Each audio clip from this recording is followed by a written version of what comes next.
Hi hello welcome back to our channel royal wheels. అందరూ ఎలా ఉన్నారండి? మేము బాగున్నాం, మీరు కూడా బాగున్నారని కోరుకుంటున్నాను. సో ఈరోజు ఏంటంటే వ్లాగ్ వచ్చేసి నేను బీరకాయ కర్రీ చేశాను, టమాటా అండ్ పచ్చెనపప్పు వేసి. దీనికోసం ఇది చాలా హెల్దీ, బీరకాయలు కూడా చాలా అంటే వాటర్ కంటెంట్ కాబట్టి ఇది చాలా బాడీకి కూడా చాలా మంచిదని చెప్పారు. నేను కూడా గూగుల్లో సెర్చ్ చేశాను, చూసి చాలా ఉపయోగాలు ఉన్నాయి దీనివల్ల. మనం ఏదో అనుకుంటాం కానీ. సో దీనికోసం నేను బీరకాయ ముక్కలు, అలాగే టమాటాలు, ఉల్లిపాయ, పచ్చిమిర్చి, అల్లం, వెల్లుల్లి, అలాగే నానబెట్టుకున్న పచ్చెనపప్పు అన్నీ రెడీ చేసుకున్నాను. సో ముందుగా గ్యాస్ వెలిగించుకొని తాలింపు కోసం ఒక గిన్నె పెట్టుకొని దాంట్లో ఆయిల్ వేసుకొని ఎండుమిర్చి వేసాను. ఎండుమిర్చితో పాటు మనం తాలింపు గింజలు అంటే పచ్చెనపప్పు, మినపప్పు, ఆవాలు, జీలకర్ర వేసుకున్నాక కొంచెం ఆనియన్స్ కట్ చేసుకున్న ఆనియన్ ముక్కలు కూడా వేసాను. తర్వాత వెల్లుల్లి అండ్ అల్లం అప్పటికప్పుడు దంచి వేసుకుంటే వాటికి కూర టేస్ట్ బాగుంటుందండి.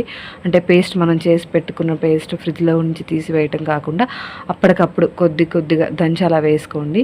సో అల్లం వెల్లుల్లి, ఉల్లిపాయలు మగ్గాక అల్లం వెల్లుల్లి పేస్ట్ వేసాను. అది కూడా మగ్గాక టమాటా ముక్కలు కొంచెం మగ్గాక బీరకాయ ముక్కలు వేసాను.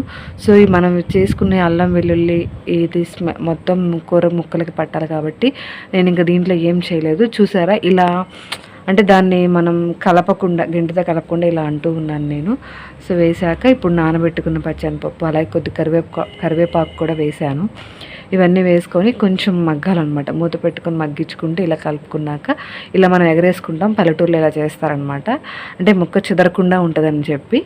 సో ఇలా వేసినాక కొంచెం పసుపుతో పాటు నేను కొద్దిగా కల్లుప్పు కూడా వేసుకున్నానండి. నేను ఎక్కువ కూరలో అంటే గ్రేవీ కర్రీస్ కానీ ఏదైనా ఉన్నా ఎక్కువ కల్లుప్పే వాడతాను, మంచిదని కల్లుప్పు. సో కల్లుప్పు వేసుకొని ఒకసారి ఇలా మనం కలుపుకున్నాక దీని మీద కొంచెం మూత పెట్టుకోవాలి.